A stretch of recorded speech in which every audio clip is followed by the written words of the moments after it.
soo dhawaada saaxiibayaal waxaad naga dhegeysaneysaan Somali Positive 24 TV page-ka iyo YouTube-ka intuba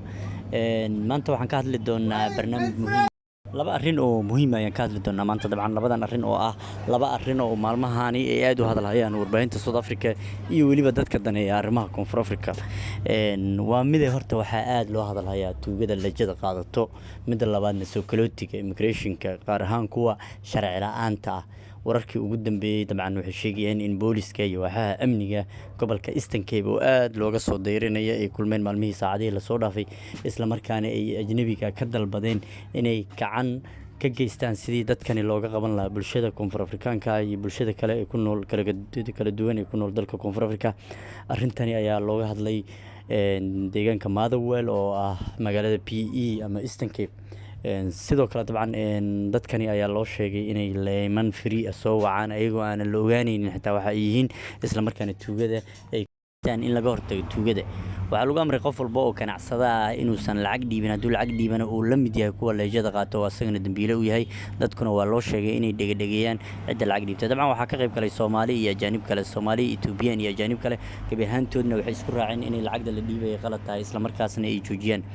laakiin warbixinta la yaab kale ee soo baxaysa maanta waxay tahay in Governor-ka KwaZulu-Natal inuu sheegay in gabi ahaanba ay qalad tahay nin ajnabi ah oo sharci la'aan ah inuu dalka Koonfur gobolkaasi uu ka shaqeysto ama uu ku ganacsado wuxuu digniin siiyay dadka dukaamada iskale ee sharci la'aanta iyo kuwa howlgelinaya dadka illegal ama sharci darrada ku jooga wuxuu hadal wanaagsan ay ku hadlay hadalkiisa wuxuu ahaa inay dib u noqdaan dalkooda aadaan isla markaana sharciyo baraba oo lagu joogi karo dalka Koonfur Afrika ama KwaZulu-Natal oo looga shaqeysan karo ay soo qaataan arrintani ayaa markii hore warbaahinada qaar waxay u fasireen inay xenophobic tahay oo la kicinayo dadka balse markii dambe markii warkiisa la indheeyay oo la dhagdhagiyay waxa soo baxday in warka uu ka hadlayay uu ahaa war sax ah isla markaana ay qalad tahay in dal islaamid aad ku joogtid sharci la'aan maalmahanba wararkan waa ay socdeen booliska Koonfur Afrika wuxuu wacad ku maray inuu cirib tiri doono tuugadani isla markaana uu gacan lixaad laga geysan doono ajnabigana waxa lagu la taliyay in lacagaha ay dhiibayaan ay joojiyaan maadaama ayagu ay yihiin dadkii bilaabay kadibna arrintan ay u gudubtay South Afrikaanka gobolada aadka looga dayrinay hadda waa KwaZulu-Natal iyo Eastern Cape oo labaduba xaaladooda aad u xunta balse gobolka Western Cape ayaa qarsan oo asaga dadku aysan ogeyn balse waxa la leeyahay Western Cape waa meeshii ay ka soo bilaabatay arrintan oo idil oo dadka ajaanibta in lagu leejo laga qaado bilowday xaaladiisuna aad ay u adagtahay ayaa la leeyahay booliska Koonfur Afrika balse wuxuu sheegay in 4 gobol oo kamid ah gobolada ugu waaweyn dalka Koonfur Afrika oo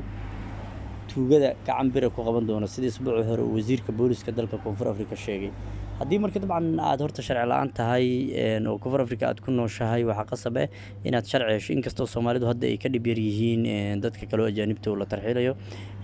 tuugada lacagda la siinayana xaaladeeda heerkaas ay maraysaa marka Koonfur Afrika dad ku nooshahay ma aha Koonfur Afrikadii aad taqaanay sanado ka hor ama bilooyin ka hor ama hore ugu noolaa jirtay Koonfur Afrika cusub oo ciidan uu imaanayo dukaanka uu ku weydiinayo sheeg magacaada sheeg dukaankaada sheeg cidda aad leejada sheegday siisa sheeg ilaa waa dhiibtaa leeje